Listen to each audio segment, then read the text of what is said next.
Santo. Amém. Deus. Então, hoje foi nos dada a missão de falarmos um pouco sobre Santo Atanásio, e a gente se sente assim um pouco até envergonhado, porque se a gente consegue falar de outro santo com uma doutrina assim menorzinha, né, a gente até se desafia. Mas aqui nós estamos na nossa humildade realmente, porque falar de Santo Atanásio é para nós um grande desafio. Não porque ele tem uma doutrina duvidosa, mas porque, pelo contrário, porque ele tem uma doutrina certa, segura. E por ter uma doutrina certa, segura, é mais complicado de falar. É mais difícil de se falar, porque nós podemos, não só pelas nossas deficiências, mas às vezes pela memória que é desequilibrada, pela inteligência que ainda não está aguçada, errar em algum ponto. Porém, a gente tentou se segurar em alguns escritores. Eu havia enviado um escritor, o padre Antônio Forbes, que fala assim um pouco de maneira até poética sobre Santo Atanásio. Depois um recorte de um manual de patrologia só sobre Santo Atanásio. Nós enviamos lá no grupo.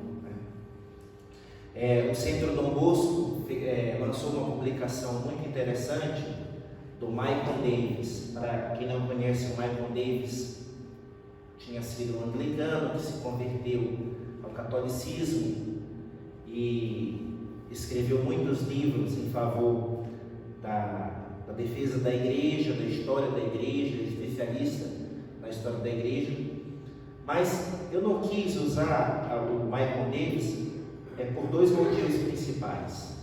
Um, porque a escrita dele é muito extensa, e outro porque geralmente os neoconvertidos têm uma apologética assim muito agressiva, né? E às vezes isso para o estudo da fé se torna um pouco cansativo. Mas eu aconselho a leitura do livro do Michael Davis, que o Centro Dom Bosco publicou, sobre Santo Atanásio, o guardião, parece que assim, o guardião da ortodoxia. Mas aqui eu vou me ater especialmente no livro Santo Atanásio, do padre Antônio Forbes. E eu gostaria de ler um pouco, assim, para iniciarmos o nosso diálogo, como o padre Forbes relata de maneira assim um pouco que poetizada a figura de Santo Atanásio, como ele demonstra Santo Atanásio, e mostra isso já desde a infância. Então eu gostaria de ler para a gente se orientar mais ou menos. Lá no primeiro capítulo do livro, ele vai falar exatamente uma cena, um recorte que nós podemos aqui ver. Lembrando que o patriarca de Alexandria era Alexandre, naquela época, e em uma certa ocasião ele deveria receber uma comitiva. A comitiva estava atrasada e ele, já impaciente, saiu na janela do seu palácio para ver o que estava acontecendo. E ali ele percebe exatamente assim descrito pelo padre Forbes. Na praia, a pouca distância, um grupo de meninos brincava, as pernas nuas, as túnicas brancas piscando de um lado para o outro enquanto corriam. Um deles, um rapaz alto e magro, cuja auréola de cabelos avermelhados parecia captar todos os raios do sol, evidentemente dirigia um jogo. Apesar de tudo, parecia olhar para ele em busca de ordem, um líder de homens. Isso era a percepção do patriarca para com aquela criança. Sorriu o patriarca para si mesmo quando um aceno vigoroso da mão do menino trouxe todos os seus companheiros ao seu redor. Então, o patriarca olhou na janela, viu as crianças brincando, entre eles tinha esse rapaz, e o menino chamou os outros como líder e reuniu todos ao seu redor. Eles estavam construindo uma espécie de plataforma agora, na qual ele, das fechaduras avermelhadas, foi prontamente içado, enquanto os outros pareciam estar formando uma procissão. Uma cerimônia da igreja, pensou o patriarca, lembrando os seus próprios dias de infância. Logo o menino avançou solenemente e apresentou uma espécie de embarcação ao jovem bispo, que, com um gesto magnífico, acenou para que a procissão se aproximasse. Então, quando o garoto da frente avançou e se ajoelhou aos seus pés, ele ergueu a vasilha e derramou um pouco do seu conteúdo sobre sua cabeça. O bispo pensou: batismo dos catecúmenos? Mas isso parece com muita seriedade. Assim o bispo pensou. Chamando apressadamente um criado, ordenou-lhe que descesse até a praia e trouxesse o bando de meninos que ali brincavam. Convocados assim às pressas para comparecer perante a autoridade, eles se aproximaram com certa inquietação, e houve uma certa briga entre eles, que resultou no aparecimento do pretenso bispo na vanguarda do grupo. E onde deveria estar o bispo, senão à frente do seu rebanho? O que você está fazendo lá embaixo na praia? Perguntou o patriarca. O patriarca, no caso, Alexandre, aquela criança. Os olhos claros do menino o fitaram com interesse, mas sem vestígio de medo, e respondeu: nós estávamos jogando. Foi o batismo dos catecúmenos. Eu era o bispo e eles, apontando para os companheiros, eram os catecúmenos. Você é cristão? Perguntou Alexandre, o patriarca. Sim, respondeu o menino com orgulho. E esses catecúmenos? O que você fez? Eu derramei a água sobre eles e disse as palavras. Que palavras? O menino repetiu a fórmula em grego perfeito. Você derramou água enquanto dizia as palavras? Sim. O rosto do patriarca estava preocupado. Um jogo perigoso de se jogar, disse o patriarca. O que você diria se eu lhe dissesse que você realmente batizou os seus amigos? O menino olhou para ele com espanto. Mas eu não sou um bispo, disse ele. O patriarca não pôde deixar de sorrir. Embora o bispo geralmente batize os catecúmenos, disse o patriarca, não é necessário que deva ser um bispo, nem mesmo é necessário um padre. O menino bispo parecia sério, seus companheiros assustados e o patriarca pensativo. Qual é o seu nome? Disse o patriarca. Ele perguntou de repente, colocando as mãos nas mechas avermelhadas. Atanásio, respondeu o menino. O que você gostaria de ser? Ele perguntou. Um padre, foi a resposta imediata. Um bispo, talvez? Perguntou Alexandre com um sorriso. Você acha que é uma vida fácil e gloriosa? Os olhos do menino olhavam diretamente para o patriarca. O bem-aventurado Pedro foi um mártir, respondeu ele. Você precisa aprender muito para ser padre. Adoro aprender, disse o menino. E aí continua a leitura assim magnífica que nos encanta, né? Então, nessa passagem da leitura do livro, nós podemos até sentir um pouco de emoção no nosso coração em saber a figura deste santo, já ainda em terra infância, que já tinha o espírito evangélico do chamado de Deus para a sua vida, de ser o grande defensor da fé. E de fato, talvez a gente poderia até argumentar teologicamente se realmente o batismo de brincadeira que Santo Atanásio fez com os seus colegas foi válido ou não, né? Mas isso não vem ao caso, porque talvez ele não tinha a intenção de realizar o sacramento do batismo, de fato estava brincando.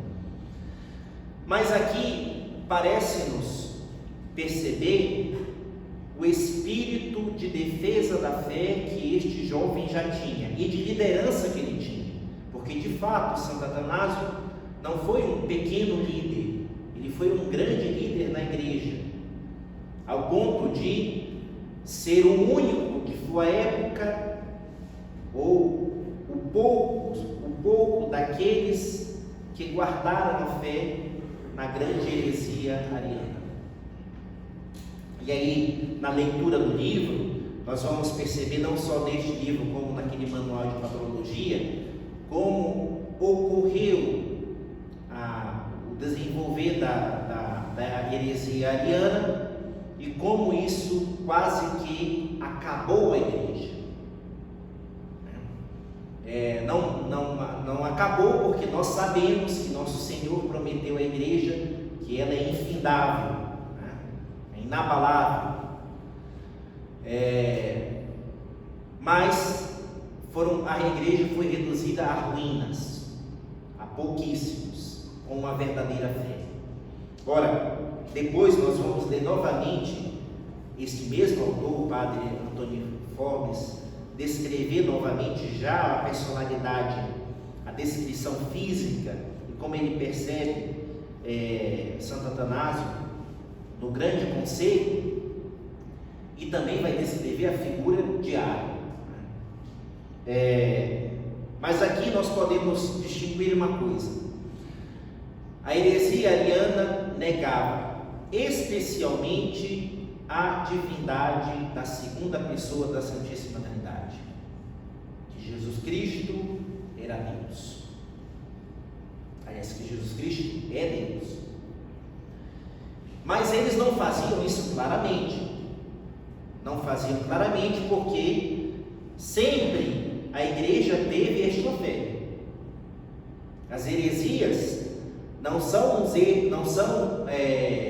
argumentos apresentados de maneira bem clara, e por isso confundem a fé do povo de Deus. O arianismo, de fato, é uma heresia que se introduziu na igreja por uma boa argumentação, um bom modo de se apresentar esta doutrina. E de fato, os autores, os biógrafos de Santo Atanásio vão esclarecer exatamente isso. Ario só conseguiu propagar estas ideias porque era dissimulado, porque tentava forjar o seu verdadeiro entendimento da fé católica e da fé que Jesus Cristo é Deus e assumiu a nossa humanidade perfeitamente, verdadeiro Deus, verdadeiro homem. Ora, em termos de resumo, Santo Atanásio ainda como diácono vai confirmar a fé da igreja num grande conceito. Geralmente a gente escuta dizer assim: não, no arianismo toda a igreja estava perdida.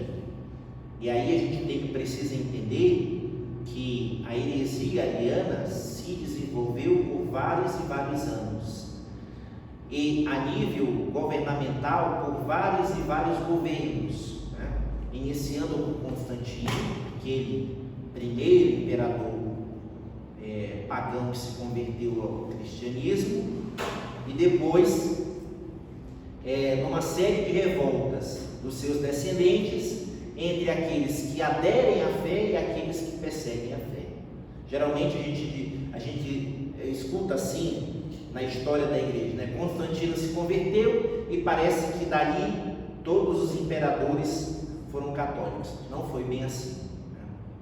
E depois a grande querela entre se o Papa Libério, que é São Libério, se o Papa Libério aderiu a esta heresia e perdeu o papado ou não. Essa é uma problemática também.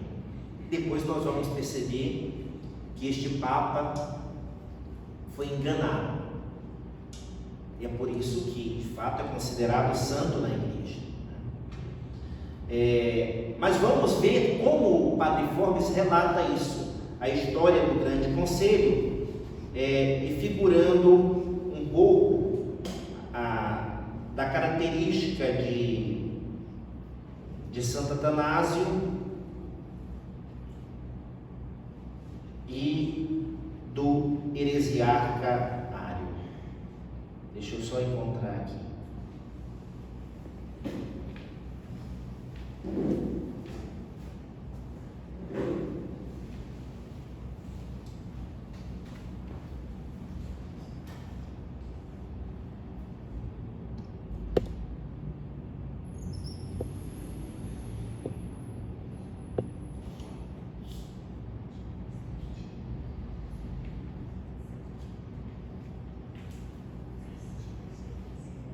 Então foi convocado um conselho pelo imperador.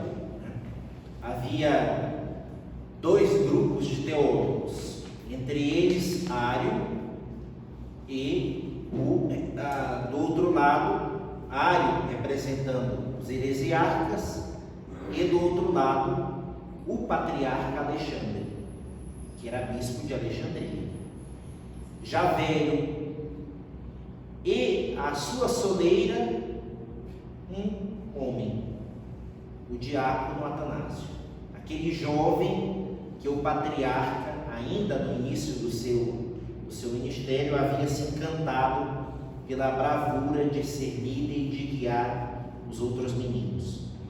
Aquele rapaz, não se sabe se era de família pagã ou cristã, mas se sabe que tinha um espírito cristão já desde muito jovem. E daquele encontro com o patriarca passou a cuidar dele. Se tornou diácono e, segundo os biógrafos, não queria ser padre, fugia disso, e depois muito menos bispo, no desenrolar da história. Mas foi montado um conselho por causa da heresia, e o neoconvertido, ainda em processo de catequese, Constantino, porque não tinha ainda todos os princípios da fé, se fez presente, imperador. Havia ali uma grande cátedra, colocaram os 4 evangelhos, o imperador entrou solenemente, de um lado os bispos a favor de Ário, do outro lado os bispos a favor do patriarca Alexandre, e ali se começou o conselho. Para desmistificar a ideia que muitas vezes chegou a nós, que Constantino só se converteu ao cristianismo por uma questão de política, porque achou que a proposta cristã traria mais paz para o seu governo, isso é uma mentira. De fato, nós podemos, não só pelo relato dos biógrafos da vida dos santos, como do testemunho da mãe deste santo, da mãe deste homem, que ele realmente estava num processo de conversão.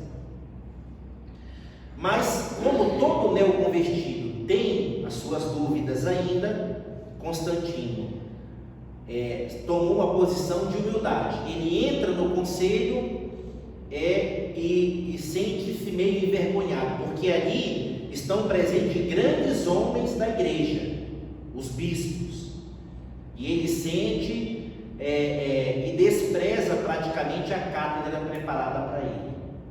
Ele se senta junto com os bispos, não quer lugar de predileção, e inicia o conselho.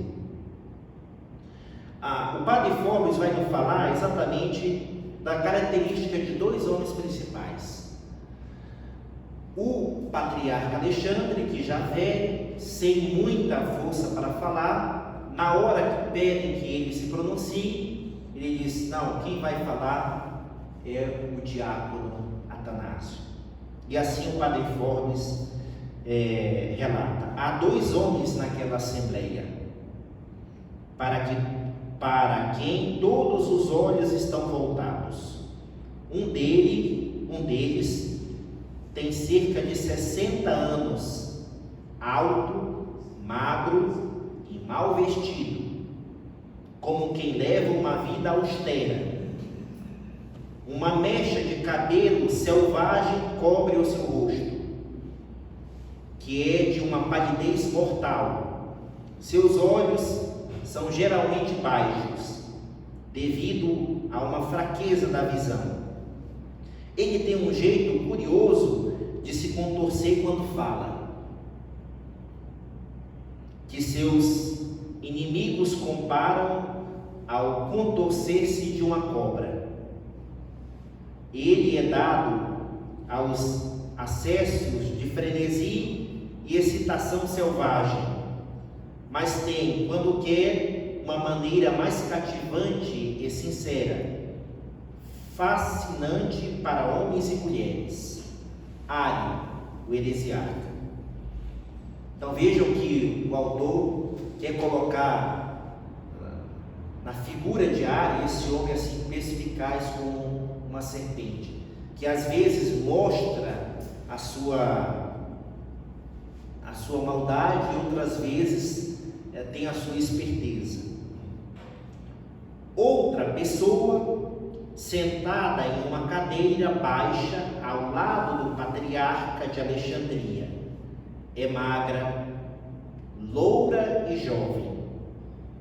Apenas a testa larga, os olhos penetrantes e sérios traem algo do espírito interior. Ele não mostra nenhuma emoção. Sereno e vigilante, silencioso, mas rápido em seus movimentos. Ele é como um jovem São Miguel, apoiado em sua espada, pronto para atacar pela verdade quando chega o momento. Atanásio, o diabo. Ele continua: o heresiarca é chamado a explicar suas doutrinas. Seu discurso é longo e eloquente. Ele usa o máximo de seus poderes de fascinação. Ele tenta esconder o significado completo de suas palavras sobre belas expressões, mas seu significado é claro para todos. Jesus não é Deus. Aqui nós podemos perceber como era a artimanha de Ário. Ele tentava de enganar aqueles que aderiam a ele com palavras bonitas, com um discurso meio que sofista, mas entre outra palavra ele se atrapalhava e dizia a heresia. E de fato, quando no conselho ele se apresenta, faz um longo discurso, é prolixo demais, mas acaba por falar a heresia: Jesus Cristo não é Deus. Quando Ário fala isso, os padres e os confessores da fé, os bispos presentes, horrorizados com a blasfêmia, gritam e tapam os ouvidos. A indignação é universal. Eusébio, que era o companheiro de Ário, tenta contornar a situação. Então começa a falar ao seu grupo que está consternado, que Ário foi fraco, Ário se precipitou. Ele expõe suas opiniões de forma muito grosseira. Tal fraqueza não serve aqui. Ele não está mais entre os ignorantes. O próprio Eusébio, que era o companheiro de Ário, se levanta para falar, e com um jeito insinuante, encantador, pelo qual é famoso, tenta encobrir o que Ário disse. E aí a fala de Eusébio: o Filho de Deus é infinitamente santo. Não diz nada. Diz ele: mais santa é a mais santa de todas as criaturas do Pai. e muito acima de todas elas. Muito, muito perto do próprio Pai. Tão perto que ele está muito perto de Deus. Na verdade, ele declara: os arianos acreditam em tudo o que a igreja ensina. Vejam como é confuso a palavra dos arianos. Eles não chegam a declarar que Jesus Cristo é Deus. Jesus Cristo está muito, muito próximo do Pai. Tão próximo do Pai que se assemelha por ele. Então são palavras soltas. O Filho de Deus é infinitamente santo. Essa palavra faz com que o conselho fique ainda mais consternado. Em uma carta é produzida todas estas argumentações e lida por um dos prelados.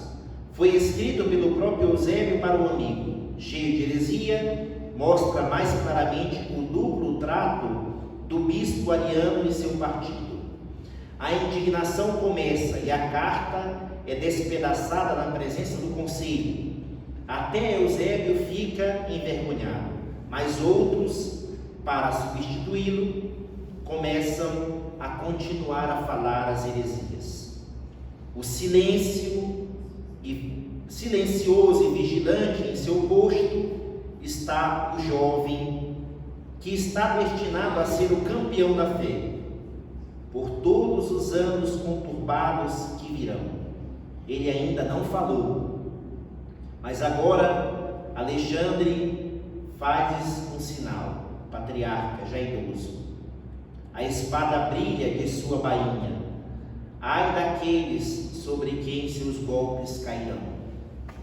Em outras palavras, afiado e claro como diamantes, Atanásio rasga em pedaços os véus que os arianos haviam envolto o seu verdadeiro significado e começa pronunciando, dizendo: quem te enganou, ó insensato?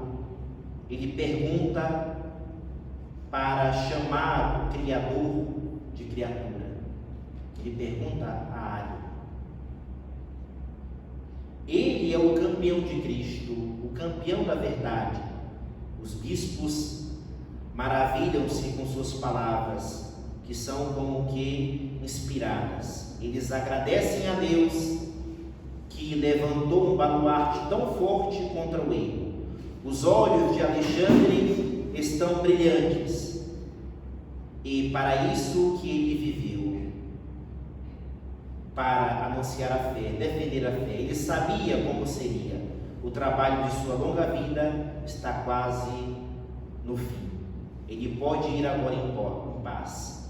Atanásio está em seu posto, pensa o patriarca Alexandre. O velho que havia acolhido se alegra diante do diácono defensor da fé. E aqui, meus caros, praticamente inicia a jornada de Santo Atanásio. Neste conselho, que é o concílio de Niceia, vão ser definidas a nossa profissão de fé. A definição de fé deste concílio, não encontrando-se nenhuma outra palavra que possa realmente definir a verdade que é nosso Senhor, Santo Atanásio usa aquilo que nós professamos. Está até aqui, ó, concílio de Antioquia. Consubstancial ao Pai, da mesma substância. Né? E aí, por que havia-se resistência a este termo? Porque era um termo da filosofia pagã, atribuído ao princípio das coisas. E Santo Atanásio vai aplicar esta filosofia, esse conhecimento natural, ao conhecimento das verdades reveladas. Jesus Cristo não é um santo próximo ao Pai, simplesmente. Ele é Deus, da mesma natureza divina, da mesma substância divina. e ao mesmo tempo que é Deus, é verdadeiro homem, da mesma natureza humana que a nossa. Ora, essa definição foi aceita por todos os padres do concílio, inclusive pelos arianos. Os arianos, na presença do imperador, foram obrigados a assinar o concílio de Nicéia. Obrigados, e assinaram. Quando o imperador saiu, e os outros bispos, Eusébio, que era aquele bispo ariano, pegou a pergaminho e riscou o nome dele. Ário também, e alguns outros companheiros. E daí começou a perseguição a Santo Atanásio. Eusébio era grande amigo da irmã de Constantino, Constância, e essa, porque tinha uma fé duvidosa já, influenciava muito seu irmão. E Constância fez de tudo para que Eusébio fosse considerado um bispo da corte, e assim foi. Um ariano se tornou o bispo da corte de Constantino. Ora, o resultado disso foram 5 exílios de Santo Atanásio. Apesar do amor para com que o povo tinha para com este bispo, ele não só confirmava o povo alexandrino na fé, como conduzia este povo a um bem social imenso. E nessas fragilidades da compreensão da fé de Constantino, ainda como criança no percurso da fé, ele vai receber uma visita de Eusébio. Esse é o primeiro exílio de Santo Atanásio. E Eusébio vai dizer: olha, Atanásio, depois que o Alexandre, o patriarca, morreu e ele assumiu, Atanásio está causando revolta no povo, perseguindo os partidários de Ário. Ário não deve estar no exílio, porque Ário foi exilado. Apesar de ter assinado, foi exilado. Então, perdoa Ário, disse para Constantino, perdoa Ário e restabelece ele no ministério. E aí a paz reinará. Então, ele começa a induzir Constantino de que, na verdade, o inimigo da paz popular não é Ário, é Atanásio. E assim Constantino faz. Convoca Atanásio, chama Ário, tenta conciliar os dois, e Atanásio diz: ora, a paz só pode reinar diante da verdade. Aí pergunta de novo para Ário: você acredita que Jesus Cristo verdadeiramente é o Filho de Deus? Ário nega. Diz: então não pode reinar a paz, e se retira. E aí Constantino, com o medo de que houvesse revoltas populares instigadas por Atanásio, manda o bispo para o exílio. Ele é exilado, mas não é destituído do seu cargo, continua como patriarca. E lá do exílio conduz Alexandria. Vai ser assim por 5 vezes, em termos de resumo. E nessas 5 vezes, o partido ariano só aumenta. Logo em seguida, Constantino morre e assume o seu filho, que não era cristão, não tinha recebido o batismo e nem tinha fé católica. Manda perseguir todos os bispos católicos e coloca bispos arianos nas dioceses. Praticamente foi no império de Constantino II que o arianismo quase que tomou conta da igreja. ainda estava viva sua tia Constância, que tinha grande influência sobre ele, e foi colocado, e trouxeram também para a corte Ário. Além de Eusébio, o bispo ariano, Ário também veio para a corte. E aí vocês imaginam o caos que se tornou. Do exílio, Atanásio continuava ainda guiando a diocese, ainda que o imperador tivesse nomeado outro bispo para lá. Mas só que o povo tinha tanto amor a Santo Atanásio, que o bispo nomeado pelo novo imperador não conseguiu assumir, porque o povo não deixou. Então, a gente fala da igreja enquanto estava quase toda ariana, mas há algumas ressalvas, né? E aqui a gente lembra do sensus fidei, né? Que age no povo de Deus. Ainda que a estrutura hierárquica da igreja mais alta estava totalmente envolvida na heresia, Deus agia espiritualmente, confirmando a fé, guardando a fé no coração do povo de Deus. Isso é assim não só no tempo de Santo Atanásio, também em nosso tempo, e será toda a existência da igreja, porque é assim que nosso Senhor age. A igreja é indestrutível e nosso Senhor conservará essa fé no coração dos católicos para sempre. Morre Constantino II, assume o terceiro filho de Constantino. Esse não mais pagão, mas sim, só uma ressalva, porque Constantino II havia não só negado a fé católica, porque nunca tinha tido nem tinha se batizado, como ele voltou ao paganismo dos gregos. Começou a construir templos pagãos e dentro desses templos realizar rituais aos deuses pagãos. Então, o povo que era católico, que era cristão, tinha que prestar culto aos deuses pagãos novamente. Templos pagãos que tinham sido tornados templos católicos foram novamente profanados com o culto pagão. Veio Constantino III e este, mais próximo à fé católica, liberou que Atanásio voltasse à sua sede. Mas esse coitado não ficou nem 2 meses no império, ele foi logo morto.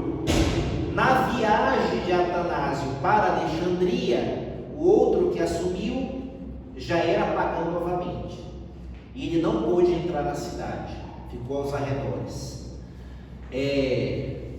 E ali o novo imperador pagão, sabendo que Atanásio estava em Alexandria, mandou uma comitiva para tentar matá-lo. Ele havia se escondido, se disfarçado e chegado até a sua sede, e ali começava a fazer alguns decretos. Quando os guardas chegaram, ele disse que não saía da cátedra. O povo implorava para ele: foge. Ele disse: não sai da cátedra. Os soldados arrombaram a porta do palácio e começou uma confusão dentro do palácio, o povo lutando com os soldados. Alguns ergueram a cátedra de Santo Atanásio, eles sentaram, passaram livremente entre a confusão, entre os soldados, misteriosamente, é claro, e colocaram ele num barco e exilaram. O povo mesmo exilou Santo Atanásio para salvar a vida dele. Então essas coisas são interessantes. E de lá, novamente, do exílio, ele continuava a comandar Alexandria. Então vejam que este homem, ele vai muitas vezes retornar a Alexandria, fugir novamente, às vezes por vontade própria, às vezes forçado ao exílio. Às vezes esse exílio é pelo imperador pagão, às vezes o próprio povo na tentativa de salvá-lo, mas ele não retrocede em nada daquilo que ele defendeu no Concílio de Nicéia. E a tentativa final é que ele escreve para o Papa. Este Papa Libério era um Papa de um espírito humano um pouco fraco, mas que tinha fé firme. E os arianos começaram a acusar Eusébio, especialmente, junto com Constância, irmã de Constantino, começaram a acusar Atanásio de heresia. Então, dizer que ele era o herege, era ele que negava a divindade de Cristo. Então, acusar o outro daquilo que eles eram. Isso chegou aos ouvidos do Papa. E Constâncio, que era o filho quarto de Constantino, mandou uma carta para o Papa com estas acusações. O Papa não destituiu Santo Atanásio, mas pediu que ele não retornasse a Alexandria. Santo Atanásio escreveu uma carta para o Papa. Aquela famosa frase que nós bem conhecemos: vocês têm os templos, mas nós temos a fé. E depois o Papa Libério morreu penitente até o final da vida, depois se descobriu que foi enganado pelo imperador e pelos seus companheiros arianos. Este Papa depois é canonizado. Santo Atanásio, já no final da vida, retorna à sua sede, depois que todas essas problemáticas políticas acabam, e ele ali, ainda por volta de 5 anos ainda de vida, muito velho, restabelece a fé, não só em todo o Império Alexandrino, como também na Igreja, fazendo com que todos os arianos sejam perseguidos. Há um relato, há uma biografia da morte de Ário, escrita pelo próprio Santo Atanásio, e ele fala que Ário morreu misteriosamente, assim, de um infarto talvez. Ele estava a pregar publicamente as suas heresias e infartou, morreu. Nem os seus veneraram o seu corpo, nem os seus partidários. Agora, depois de falar um pouco dessa questão histórica de Santo Atanásio, eu gostaria de falar da figura de Santo Atanásio na defesa da fé. Nós estamos vivendo em um período também de obscurantismo na igreja. Talvez isso não seja muito falado, mas há alguns erros que são propagados na igreja. Erros não propriamente dito enquanto heresias, mas negação da fé. Se não negação da fé, negação dos princípios morais, que por sua vez tem base na fé católica. O que se falar do sínodo da Alemanha, das propostas de acolhida das uniões homoafetivas, do relaxamento da moral católica na família, nos bons costumes, nos atos de piedade, e na liturgia da igreja, no modo que os católicos sempre se portaram. Agora, tudo isso, se não há uma defesa clara e persistente destas verdades, naturalmente o erro vai se estabelecer na mente dos fiéis católicos. Então, é importante a figura de Santo Atanásio para a fé católica, porque este combate heróico, que é próprio da sua personalidade, faz com que na nossa alma nós alimentemos também este desejo de defender a fé. Tá, dizer uma meia-verdade, como diziam os arianos, Jesus Cristo é tão próximo do Pai que é santo, é uma meia-verdade, é uma verdade completa. Dizer uma meia-verdade é também um erro, é também uma heresia, é também se afastar de nosso Senhor Jesus Cristo. Então, a verdade católica, a fé católica, ela precisa ser exposta claramente, de maneira sucinta, sem duplicidade. E para isso nós precisamos fazer um grande percurso espiritual. Vai lembrar que Deus constituiu-nos, criou-nos a sua imagem e semelhança, dando-nos na nossa alma, que é esta realidade espiritual, faculdades, que por sua vez são atributos divinos, a inteligência, a vontade e a memória, e ainda santificou-nos. Ainda que tenhamos perdido esta santidade pelo pecado original, e este mesmo pecado desequilibrou em nós as faculdades da alma, nós pela fé, pela graça santificante e pelo batismo, podemos viver a verdadeira fé. Como se proteger dos erros? Como se proteger das heresias? Como saber se um padre está pregando a verdadeira fé ou não? Nosso Senhor não vai descer do céu e vai mostrar aquela luzinha assim como fez São Paulo, encandeando ele e fazendo com que ele caísse do cavalo. Aqui São Paulo recebeu assim subitamente toda a doutrina e depois foi confirmado pelos apóstolos, é claro. É importante lembrar disso, que se realmente Deus revelou subitamente a São Paulo, mas depois ele foi confirmado pelos apóstolos. Mas Deus não quer agir assim conosco, porque Ele quer agir especialmente pela autoridade da igreja, de Pedro. Então é Pedro quem nos confirma na fé, é este Pai, o Papa, que nos confirma na fé. Então, se nós queremos ter uma verdadeira fé, devemos, antes de tudo, buscar conhecer esta fé, que está sem erro, ensinada na doutrina dos apóstolos. E para isso não é uma coisa assim imediata, é um longo percurso progressivo e constante à obtenção da fé.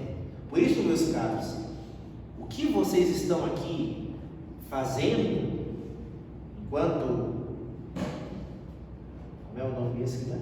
Centro São Tomás de Aquino, né? Centro São Tomás de Aquino, é um verdadeiro exercício do conhecimento da fé.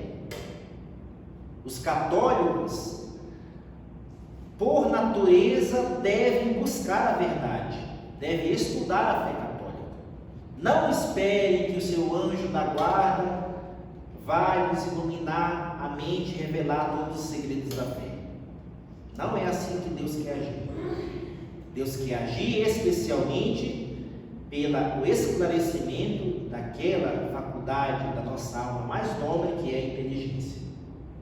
Então, se não buscarmos conhecer a fé, estaremos sujeitos a permanecer no erro, permanecer na heresia, afastados de Deus. E quem morre no erro, professando uma fé, e quem morre voluntariamente, quem se colocou voluntariamente no erro, ou se negou a buscar a verdade, também busca a condenação, porque nosso Senhor Jesus Cristo é a verdade. Se nós sabemos que Jesus Cristo revelou-se para nós, e por preguiça, por negligência, ou por qualquer outro motivo, não buscamos conhecer, nós estamos buscando algo contrário a Ele. Dá para compreender? Então, essa a importância da figura de Santo Atanásio para a nossa fé. Este homem foi instrumento de Deus para a igreja. Não é que ele, pelos seus próprios méritos, era melhor do que os outros bispos, que também tinham fé católica, mas porque Deus se dignou a operar maravilhas na vida daquele homem para ser sinal da busca da verdade que é ele mesmo. Então, se nós olharmos para Santo Atanásio, perceberemos que em toda a igreja, na sua hierarquia, do Papa aos fiéis leigos, todos estão obrigados a conhecer e ensinar a fé católica. De fato, a missão, o papel dos padres é viver intensamente esse ministério na instrução e na guia das almas, mas a responsabilidade primeira da salvação individual das almas é cada indivíduo. O Padre Flávio e eu, por vocação, nos dedicamos a isso, mas para apresentar os princípios, os fundamentos da fé. Quem deve moldar esta fé nas vossas almas são vocês mesmos, no conhecimento desta fé e no aperfeiçoamento desta fé, buscando as virtudes, os hábitos necessários até alcançar as virtudes naturais e as virtudes infusas para chegarmos a Deus. Se nós negligenciarmos isso, nós estaremos apresentando uma meia-verdade. Primeiro para nós mesmos, porque a gente vive uma mentira. Hoje há uma grande preocupação, só não fugindo do tema, mas fazendo um adendo. Há uma grande preocupação hoje dos católicos que querem viver uma certa busca da verdade e que querem conservar aquilo que de fato é o conhecimento das verdades reveladas por Nosso Senhor, a tradição da igreja, que é a ideia de que se nós constituirmos um grupo, uma escola católica, nós iremos salvar a nossa geração, nós iremos salvar os nossos filhos. Mas só que esses instrumentos, eles não são a salvação em si mesmo, eles são meios colaborativos para a guia dos fiéis. Uma escola católica, por mais excelente que seja, se Dom Bosco descesse do céu e criasse uma escola aqui, ela não seria suficiente para salvar a geração dos jovens que estão aí. Por quê? Porque a grande escola que deve ser mais ou menos meramente perfeita deve ser a família. É a família que é o lugar da verdadeira instrução católica. Se nós não formos pais e mães que vivam realmente a fé católica, a moral, os bons costumes, os atos de piedade, a ética cristã, não adianta mandar um filho para a escola, porque no momento a nossa fé ela está relacionada especialmente com a nossa natureza humana.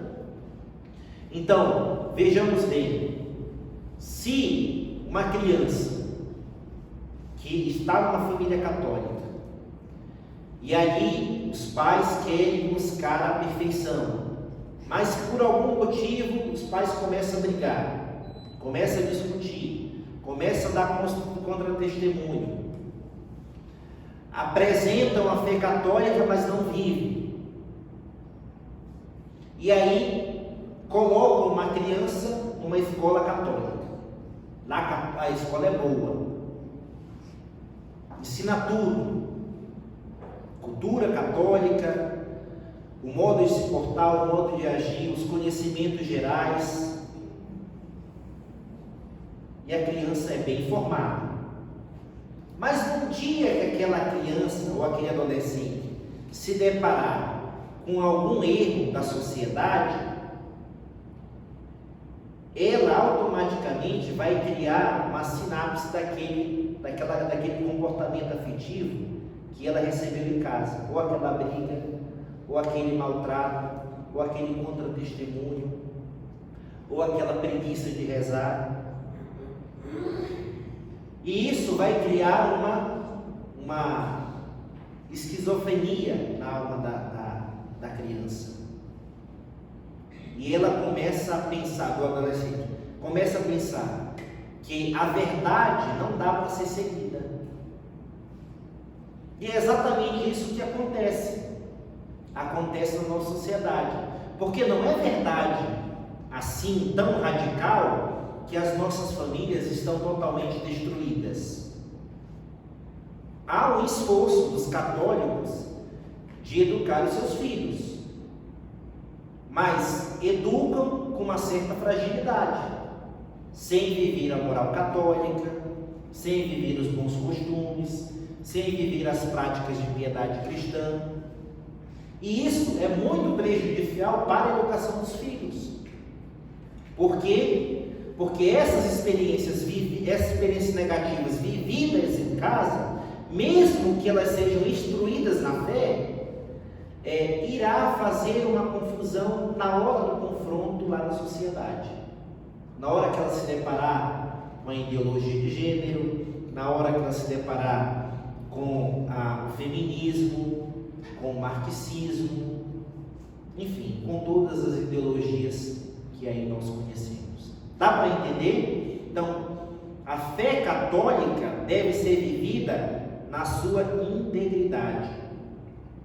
E nós poderíamos dizer que um exemplo perfeito desta educação familiar é a família Martão, a família de Santa Teresinha do Menino Jesus. Moldada, aquela criança moldada que nem pecado mortal teve, Santa Teresinha, moldada em todos os âmbitos da realidade humana, não só cultural, não só religiosa, humana, e que soube enfrentar todas as dificuldades que o pecado original causou com ela. Então é assim que deve ser a fé católica, e para isso requer, assim que deve ser a família católica, para isso requer muito esforço. Esse esforço só vai ser alcançado se nós agora esclarecermos bem a nossa inteligência sobre os fundamentos da fé. Porque agora é verdade que uma grande maioria nem o esclarecimento doutrinal da fé tem, porque a nossa catequese é muito debilitada, O problema da catequese não é o método, porque a igreja sempre desenvolveu vários métodos. O problema da catequese é exatamente a negação de uma das faculdades da nossa alma, que é a memória. Se nós não aceitarmos a dureza que é o exercício de memorização, nós podemos ler livros e mais livros, assistir canais do Centro Dom Bosco, Santo Atanásio, São Vito, ler bibliotecas inteiras. Nada disso vai ficar na nossa alma, porque é válido lembrar que na nossa alma houve um desequilíbrio pelo pecado original, e a nossa colaboração para com Deus, para a nossa santificação, deve ser uma tentativa de harmonizar estas faculdades. Então, se eu nego uma delas, e essa talvez não é a mais importante, mas é importante no seu conjunto, a memória é importante para a fé católica. E isso foi abandonado nos nossos ambientes. Na catequese, em termos gerais, as crianças não sabem rezar o ato de contrição. E aí você vai perguntar as outras coisas, a gente se decepciona. Porque como é que se aprende? Como é que se aprende a fé? Se vive a fé? Se eu não lembro da fé?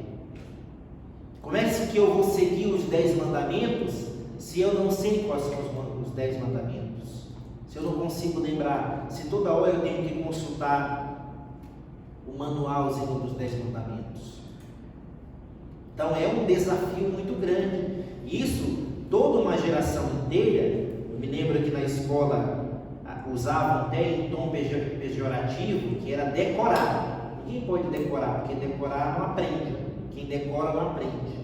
Era essa a frase que diziam. Quem decora não aprende. Isso é uma mentira que foi apresentada para nós. A memória, ela precisa ser fortalecida. Então o padre Flávio, que é professor de latim, sabe, se a gente não memorizar as declinações, nós não vamos aprender o latim. O latim é uma língua difícil. Se eu nem não memorizar as declinações, eu não vou aprender o latim.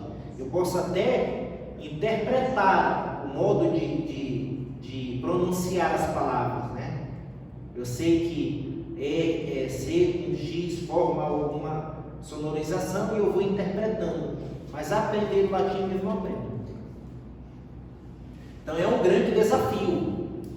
E Santo Atanásio nos ensina isso porque ele, mesmo diante dos exílios, mesmo diante das perseguições, não deixou relegado ao esquecimento a doutrina e a fé. Ele mesmo distante instruía o seu povo e o seu povo o amava. O seu povo se santificava na fé que ele, distante, ensinava. Ele também tem muito a nos ensinar neste nosso combate hoje, apologético da fé. É verdade que às vezes nós queremos defender assim com muita garra a fé católica, mas é preciso compreender que nós não vivemos mais na cristandade. A igreja já não mais influencia os atos humanos, nem o princípio, nem a ética, nem a moral. Esta moral hoje que se vive no mundo, que é nos ensinado, que é ensinado nas escolas, não é moral cristã. A gente poderia até dizer, essa sociedade foi construída sobre os pilares do cristianismo, né? Geralmente é isso que a gente fala. Mas há muito tempo, na sociedade contemporânea, já se estabeleceu outra moral, outros princípios. Então esse princípio moral que é nos ensinado nas nossas faculdades, não é cristão, nem a ética, nem a moral. Por isso nós devemos buscar a moral e a ética cristã, se queremos salvar a nossa fé, se queremos conduzir os nossos filhos para uma verdadeira fé. E isso é um desafio, porque nós vamos fazer uma espécie de renovação estrutural daquilo que somos, né? Nós não podemos intuir que alguém vem na igreja e já tem os princípios da fé católica. Mateus falava da lei natural, né? A lei natural é um desses princípios que foi totalmente negado na sociedade contemporânea. E a lei natural é o princípio fundamental alcançado pela razão humana que dá base para a nossa fé. Só para concluir, há um servo de Deus,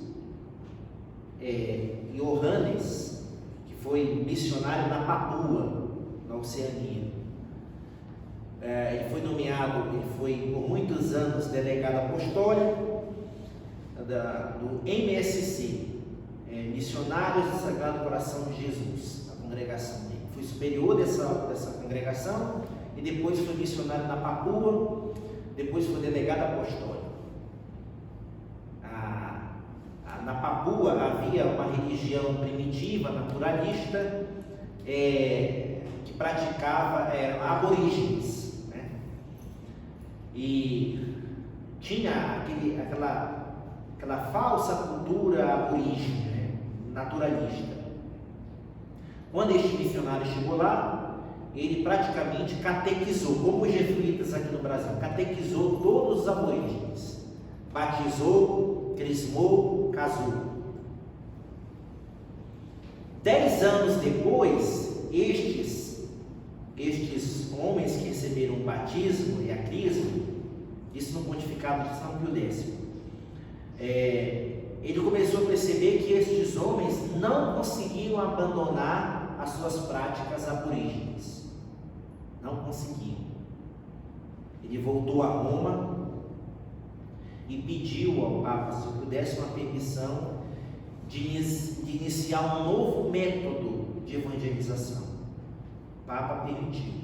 Ele voltou a Papua e ali ele, ao invés de transmitir a fé católica, ele começou a transmitir os princípios da cultura ocidental, a lei natural, a cultura ocidental, de todos esses rudimentos que dão base à nossa cultura cristã. Só depois de muitos anos de apresentando a arte, a música, a ética, a moral para aqueles aborígenes, é que ele retomou a catequese. Nós praticamente, por que eu estou citando isso? Porque nós praticamente temos que adotar quase que essa metodologia. Nos nossos paróquios, os párocos bem sabem a dificuldade que nós temos de explicar o fundamento da fé que se aplique à moral católica para um jovem que é bombardeado por essa cultura neopagã que se apresenta aí, essa nova configuração de relacionamento, esse novo entendimento de felicidade, de amor. Então nós temos que fazer quase que uma colonização do nosso povo, assim como os jesuítas fizeram aqui. Se nós não discutirmos isso, nós vamos estar jogando pérola aos porcos, porque nas nossas paróquias tem curso para tudo. Tem curso de catequista, tem curso de liturgia, tem curso de ministro da palavra, da comunhão eucarística. Será se essas formações não estão fazendo efeito? Será se os instrutores dessas formações não são qualificados? Por que o nosso povo não absorve isso? Então é uma coisa a se questionar. Não absorve porque não tem a base para sustentar a fé. E se não tem a base, é como um pote rachado, né? Se não está as ligaduras bem firmes, você coloca o óleo e se esvai. Então esse é um questionamento que eu apresento diante dessa apresentação de Santo Atanásio. E de fato, Santo Atanásio já havia feito de alguma maneira isso. Lembremos que nós estamos numa realidade, essa realidade de Santo Atanásio, que os alexandrinos estão praticamente ruindo, né? A cultura grega está se esvaindo e uma nova espécie de cultura está surgindo, né? E aí o esvaziamento cultural daquela época já refletia na absorção da fé dos alexandrinos. Mas imagina quando Alexandre o Grande compôs o seu império, ele quis reunir todo o saber humano já produzido em Alexandria. Os alexandrinos eram povo de uma boa formação cultural, mas estavam envoltos a esta busca pela perfeição e o retorno às práticas pagãs. Então, eu penso que é isso. Se negligenciei na apresentação desta figura, peço desculpas, que a graça de Deus, pela intercessão de Santo Atanásio, possa nos alcançar, especialmente no esclarecimento da nossa inteligência e na profissão da nossa fé. Louvado seja nosso Senhor Jesus Cristo. Para sempre seja louvado.